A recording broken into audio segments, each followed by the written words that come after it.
Hello everyone, welcome to my channel Glimpse of Education. আজি আমি discuss কৰিম class 10 ৰ chapter 5 ৰ exercise 5.3.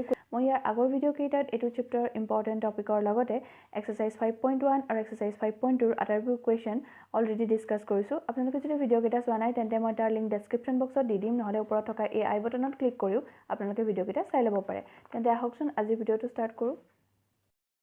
Question number 4 ত দিছে 9 17 25 এই সমান্তৰ প্ৰগতিটোৰ কিমানটা পদৰ যোগফল 636 হ'ব. How many terms of the AP 9 17 25 must be taken to give a sum of 636? So এইটো questionত আমাক a ৰ value দিছে 9, d ৰ value আমি second term টোৰ পৰা first term টো minus কৰি উলিয়াম.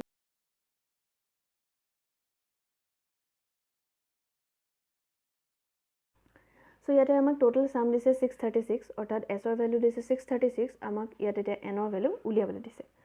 So ইয়াতে আমি পালো s is equal to 636. So এতিয়া আমি ফৰ্মুলাটো লিখিম n/2 twice a plus n minus 1 into d.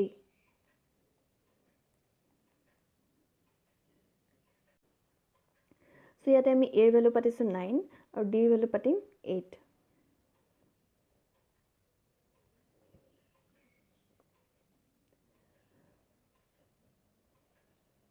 So এই দুইটা টাৰ্মৰ পৰা যদি আমি 2 টো কমন লওঁ তেতিয়ালে ফাৰ্স্ট টাৰ্মটোত থাকিব 9, সেকেন্ড টাৰ্মটোত থাকিব 4.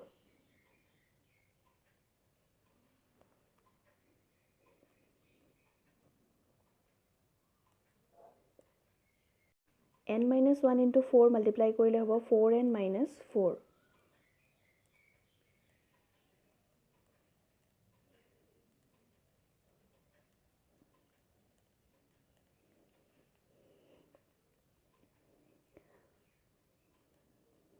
So এই দুটা যদি আমি মাল্টিপ্লাই কৰো তেতিয়া হ'ব 4n into n, that is 4n square, 5 into n plus 5n. 636 to ইফালে পজিটিভ হৈ আছে, ট্ৰান্সফাৰ কৰিলে নেগেটিভ হ'ব, 636 is equal to 0. So এতিয়া আমি উৎপাদক বিশ্লেষণ কৰিম. So এই 5 টাৰ্মটোক আমি কি বুলি লিখিব পাৰো 53. So এই 5nক আমি কি বুলি লিখিব পাৰো 53n minus 48n. So এতিয়া আমি ফাৰ্স্ট দুটা টাৰ্মৰ পৰা n টো কমন ল'ব পাৰিম. So ফাৰ্স্ট টাৰ্মটোত কি বাকি থাকি যাব 4n প্লাস ইয়াত বাকি থাকি যাব 53.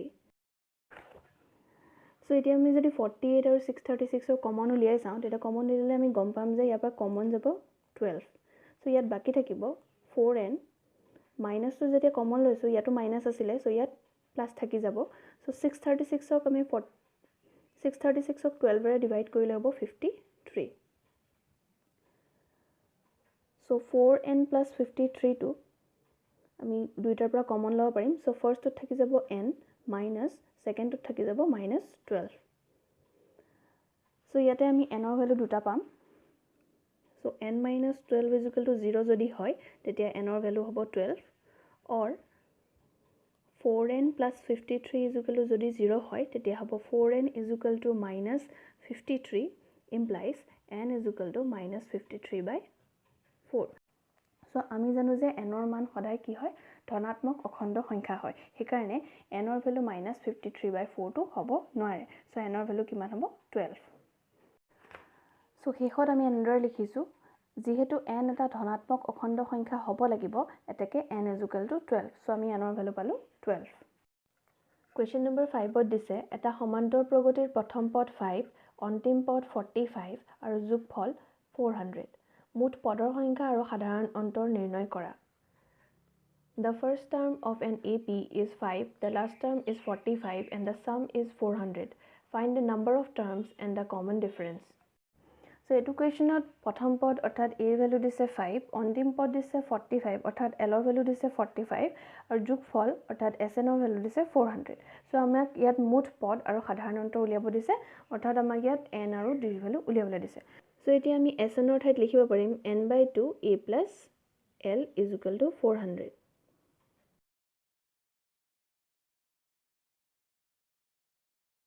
So আমাক a ৰ ভ্যালু দিছে 5 আৰু l ৰ ভ্যালু দিছে 45.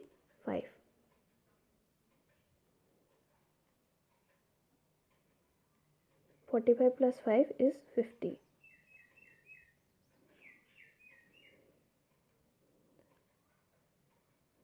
2 ইয়াত ডিভাইড হৈ আছে ট্ৰান্সফাৰ কৰিলে মাল্টিপ্লাই হ'ব 52 ইয়াত মাল্টিপ্লাই হৈছে ট্ৰান্সফাৰ কৰিলে ডিভাইড হ'ব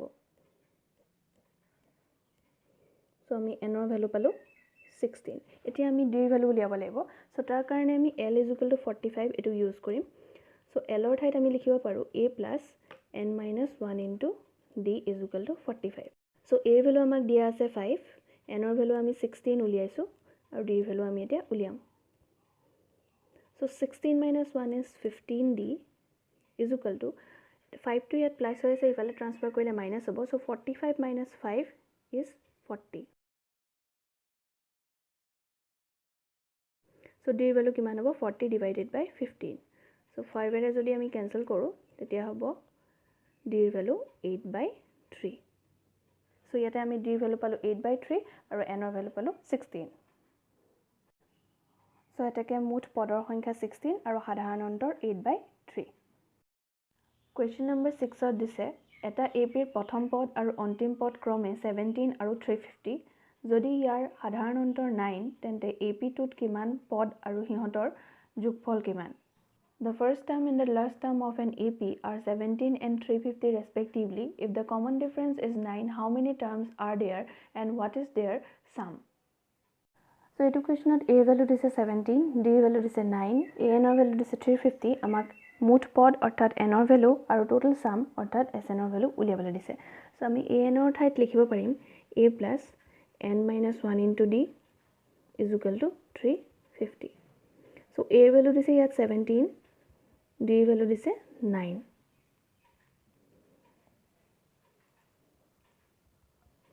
সো 350 - 17 হ'ব এটো সাইডত So 350 পৰা যদি আমি 17 মাইনাস কৰো তেতিয়া হ'ব 333 So 333 divided by 9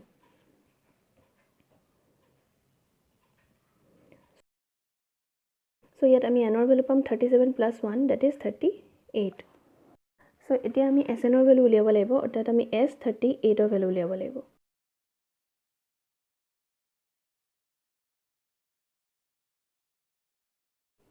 So ইয়াত আমি n/2 a + an এই ফৰ্মুলাটো ইউজ কৰিছো সো ইয়াতে n ৰ ভ্যালু আছে 38 a ৰ ভ্যালু আছে 17 an ৰ ভ্যালু আছে 350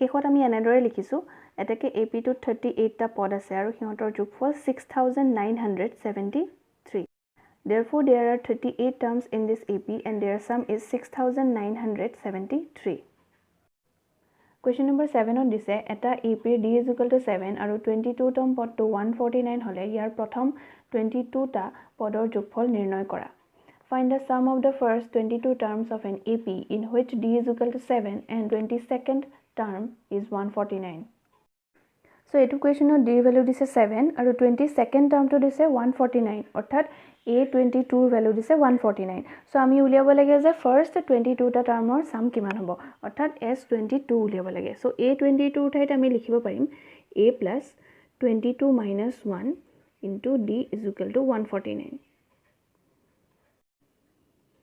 So 22 - 1 is 21 D value dise 7 = 149 So implies A is equal to 149 minus এতিয়া 21 into 7 কৰিলে পাম আমি 147 So এটো ইফালে যদি আমি ট্ৰান্সফাৰ কৰো মাইনাস হ'ব So minus 147 So আমি A ৰ ভ্যালু পাম 2 So এতিয়া S22 ৰ ভ্যালু আমি উলিয়াব লাগিব So S22 is equal to n/2 A plus an So n ৰ ভ্যালু আছে ইয়াত 22 A ৰ ভ্যালু আমি 2 উলিয়ালো an ৰ ভ্যালু অৰ্থাৎ A22 ৰ ভ্যালু দিছে 149